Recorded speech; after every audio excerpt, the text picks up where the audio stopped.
Welcome everybody to this course. I am so excited to go on this journey with you, and I cannot wait to see your journey from now when we start to the end of this course. This course essentially is designed to help you learn how to read oracle cards, more specifically my oracle deck, the realm's oracle cards, and build your confidence, because I'm telling you right now, anyone can read oracle cards or tarot, but we're focusing on oracle cards in this course. At the end of this course, you will have the tools, the insights, clear interpretation of what each card means, and many more skills such as learning how to protect your energy, define the difference between your intuition and your ego, and everything that revolves around oracle readings. I also want to say, guys, that this course will help you hopefully one day maybe turn into a professional reader if that's what you want, but also just for fun, just for friends and family, or for yourself. So let's talk about the etymology of the word oracle. The word oracle comes from the Latin oraculum, meaning divine announcement or instrument of speech. So oracle cards are essentially a tool, and they help you translate things that are unseen into the seen. It's essentially a medium of wisdom and healing.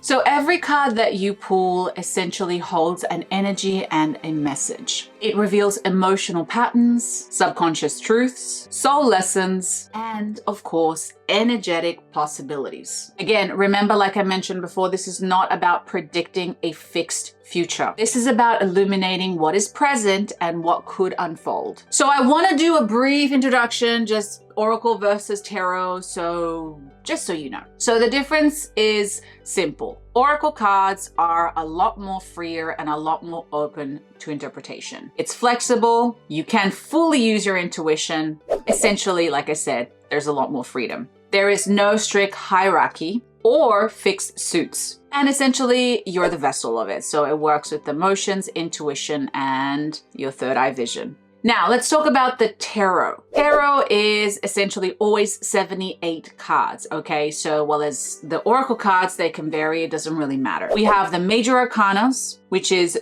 22 archetypal life lessons. And then we have the minor arcanas, which is 56 cards. Now, within the minor arcana, there are specific suits. We have cups, which essentially represents emotions, relationships, and intuition. Wands, action, creativity, ambition. Swords, mind, communication, and conflict. And coins or pentacles, body, money, material, reality. Now, I am sharing this with you because it's important to know basically where everything originated from, because tarot was the OG.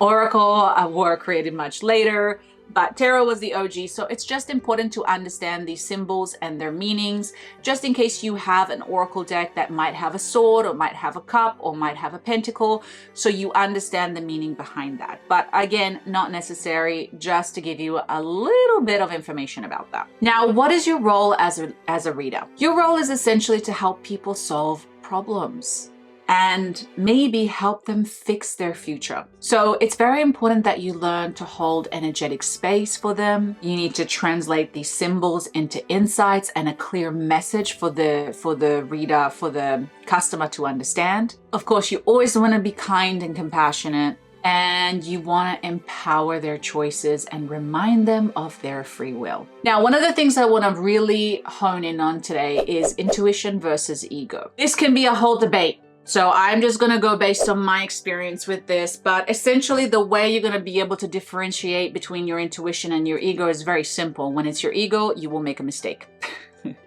And when it's your intuition, you will be on point.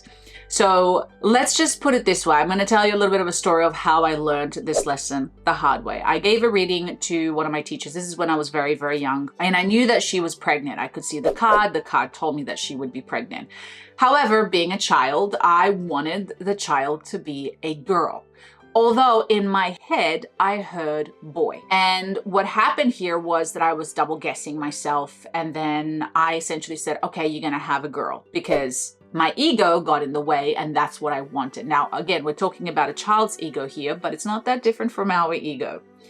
Long story short, of course, she ended up having a baby, but it was actually a boy. So I remember being very disappointed with myself because deep down I knew she was going to have a boy, but why did I say girl? And so this is going to come up while you do readings very often. You're going to have moments where you're going to question yourself, when you're going to be unsure, and when you're going to be like, I feel like it's this, but I think it's this. So the best way to learn this is essentially, number one, if you don't know, it's okay to say that you don't know. Give yourself permission not to have all of the answers and not to know everything. The first time that you do readings, you're going to learn this. Second of all, you need to do mistakes to be able to learn the difference, which is why I'm suggesting don't go out and do this straight away for money. Practice, practice, practice, and you will learn and you will grow. So the way it works for me now is that if I don't have any attachments, if the feeling is easy, it's a specific sensation and emotion that I get when I have a vision.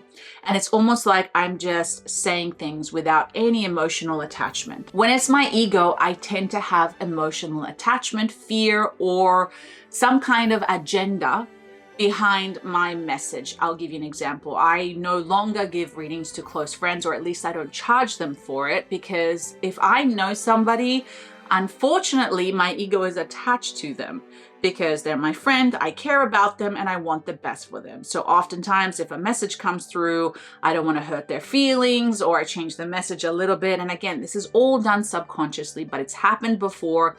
And so I've learned the lesson to just not give readings to people that I know. If I don't know you, it's much, much easier for me. This is going to be different for everybody. So if you can detach, that's great. But if you can't, just understand it's okay to say no. It's okay to say, I don't know. And once you get more and more and more familiar with the sensations, with your intuition, with the different voices or images that you get, you will learn.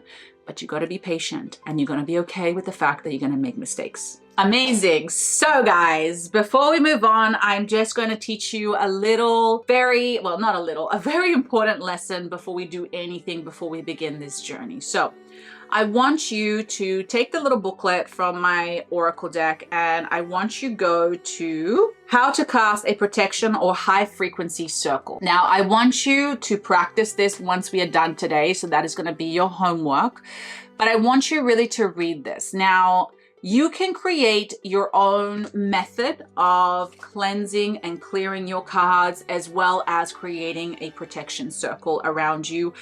Essentially, the reason why we want to do this is a few reasons. Number one, when you give readings, your energy field amplifies. So you are tuning in and reaching into other realms. And this, for some lower entities, is like a beam of light for them to come in and interfere. Oftentimes, this is why Ouija boards are known to have entities come through, or demonic beings. Of course, when you do oracle cards, the frequency is too high for them to enter. However, you still want to create that safety energy for yourself so that you feel grounded and secure within your readings, and you are very specific about the type of energies that can enter that field. And essentially, it puts you in full control. So a couple of things that I want to start off with is that whenever you have your oracle deck, I always knock on it twice. And essentially this is a reset energetically for the oracle cards, especially when I'm reading for somebody new, or I have multiple people. I do a lot of lives where I read for many, many people. And each time I just quickly knock on the cards or on the box to essentially like say to the cards, hey, reset. Another thing you can do is sage. If you like sage or incense, you can use sage or incense. Some people use chimes, or you could just sit there and visualize a cleansing energy clearing the cards. The next thing that we're going to do is I'm going to teach you the way that I cast a circle. However, feel free to change this. This is the way I do it. This is the way I've taught myself. It doesn't really matter the specifics of it, except for a few things, which I'll talk about.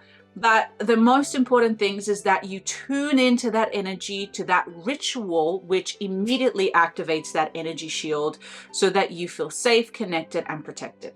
So one of the things that we do in protection circles is that the number 3. So whenever you hear about witchcraft or anything, you hear the power of 3. I say this 3 times just to seal the circle 3 times. And obviously you want to break the circle at the end because you don't want to just keep it there. So I'm going to show you everything from beginning to end. But again, you can change the words. You can add words to this if you like, whatever you prefer.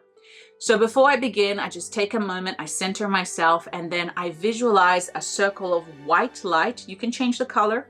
Again, up to you, whatever resonates with you. You got to remember, this is your practice. But I visualize white light forming around me.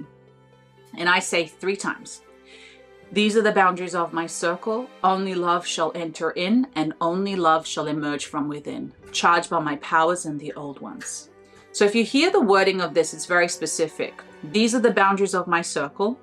Only love shall enter in. So I'm saying what energies and frequencies I'm inviting into the circle, and only love shall emerge from within. So only love, intention of love in the highest frequency is going to be spoken out of me. Charged by my powers, my intuition, my psychic abilities, my abilities, and the old ones. And the old ones for me are my spirit guides, my spiritual team, my higher self, my ancestors, and the angels. So I say this 3 times. These are the boundaries of my circle. Only love shall enter in, and only love shall emerge from within, charged by my powers and the old ones. After that, I tend to do a little prayer. I often say something like, I call upon my guides and my higher self and the angelic realm and those who I'm reading today to channel to me and through me energies and frequencies so that I may uplift and help those who seek guidance today. And again, I sometimes change that depending on how I'm feeling that day, depending on my intention. But I always end with, allow me to uplift those who are down, guide those who are lost, and channel your love and light onto them.